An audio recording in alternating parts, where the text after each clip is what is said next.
This new Trump administration, They're calling it the Avengers. you're a fool if you're going to predict the outcome of that.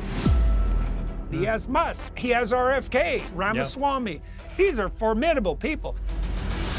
These aren't people who need the political power. Those are the people you surround yourself with if you're out on a quest. Hello and welcome everyone to the Rational Show, the show where we try to be rational in irrational times, where we go through news and interviews. Today we are going to follow the conversation that Piers Morgan had with Jordan Peterson, where they discuss about the new Trump administration, Biden, Putin, the war in Ukraine, and if Trump can really stop the war and potentially a third world war. Where do you think we are with this war? Are we any better off or towards any kind of clarity or ending than we were when you and I spoke back then?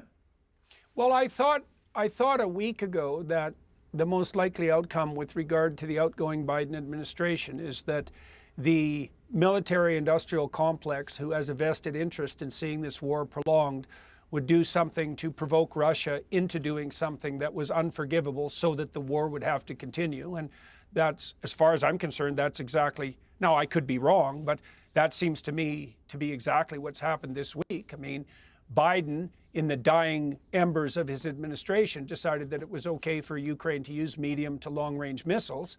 What a great point Dr. Peterson is making here, because everyone would expect, and the logic says, when you have lost elections, when a new president is coming in a month or two, there is really no point to do what Biden did and potentially risk an escalation. When the American public have not supported you, they have elected another president to lead them. What is the point? What is the point of doing what Biden did? Well, as everyone knows, and as Dr. Peterson explains very well, the military complex, they don't want the war to stop. They like wars because that is how they make money. And unfortunately, the Democrats are in bed with them. Which is a hell of a thing to do as an outgoing president. And now they've also proposed that it will be acceptable for Ukraine to use a certain kind of distributable landmine. And it's like, this is independent of what you think about the war, as far as I'm concerned. It's like, really, is that what you do? That's the steps you take as a dead duck president in the final months of your administration, eh? I think that's a little bit on the provocative side. Now, my sense is that Putin will hold himself in check until Trump takes power, and that the war will come to a relatively rapid end soon thereafter. I don't know. I'm not a foreign policy expert, and the world's a very unpredictable place.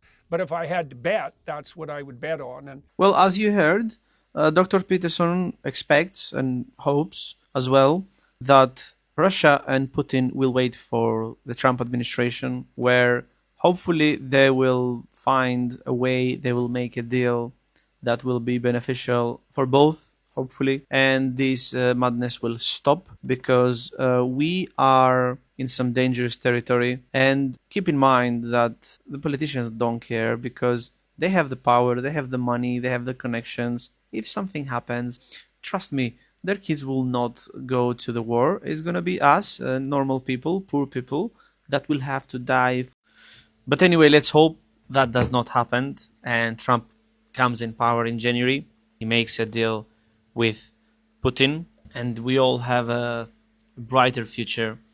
Then we have Dr. Peterson praising the new Trump administration with all the new members that Trump have chosen so far. this new Trump administration, God only knows what is going to happen with Musk involved and Vivek Ramaswamy and J.D. Vance and Mehmet Oz and RFK. I mean, you're a fool if you're going to predict the outcome of that. What do you make of it? I mean, they're calling it the Avengers. What do you make of his picks? I mean, most of them are causing surprise. I'm not massively surprised because I think Trump tried the first time to do things in a more conventional way, and he felt that just didn't work for him. He's now had 4 years out of office to really think about it, and he's come back in and he's just hit the ground with people that he thinks are going to be basically very loyal, and then they're going to be quite disruptive in the way they go about their business. Yep. And he thinks that kind of disruptive, blunt instrument is actually exactly what America needs right now. Well, I think what's happened fundamentally is that these remarkable people that have aggregated themselves around Trump understand very thoroughly that we're in a time of unprecedented rate of change. And I think that's pretty obvious to everyone, and that there are immense opportunities awaiting us and immense perils. And they're sufficiently concerned about the perils and sufficiently compelled by the opportunities to stake themselves politically and to take the risk of doing so. You know, people like Musk in particular, but Ramaswamy's in the same boat, essentially. These aren't people, and many of the other people around Trump, these aren't people who need the political power. Right. They already have lives. They're already have immense influence. I mean, for Musk to involve himself in the Department of Governmental Efficiency is obviously something that's taking him away from many other things that he's highly concerned about. But he obviously believes that the time demands that kind of response. And I think he's right. This is another point that I really love from Jordan Peterson. He's saying what we all believe. We could be wrong, yeah, but those people that are now around Trump are some people that don't really need Trump. But it looks like they want to work for Trump to make things better. A lot of them are tired of the DI, of this woke culture that has infected the Democratic Party. So it looks like those people are not doing it for their benefits, since they're already rich and famous, and they are actually risking losing more than gaining. Keep in mind that the whole media is against Trump. So if they are against Trump, they are also against whoever is with Trump. So from this perspective, a lot of them have a lot to lose, and we don't know how much they can gain. You know, more power to them. I'm strapped in for the ride as far as I'm concerned. I thought that what happened around Trump in the last 2 months of the election was absolutely remarkable, that these people aggregated themselves around him, and we're in for unprecedented times. And like, the Americans are remarkable people, and you're always a fool to bet against them. And I think we have a good chance of seeing a revival of the American spirit that is unprecedented in our times. And we all hope around the world that Dr. Peterson is correct, that this American spirit comes back, that these people around Trump really are there to make things better for everyone and not just for themselves. Hopefully that will be the future. Hopefully our dreams will come true, and tomorrow is going to be better than today.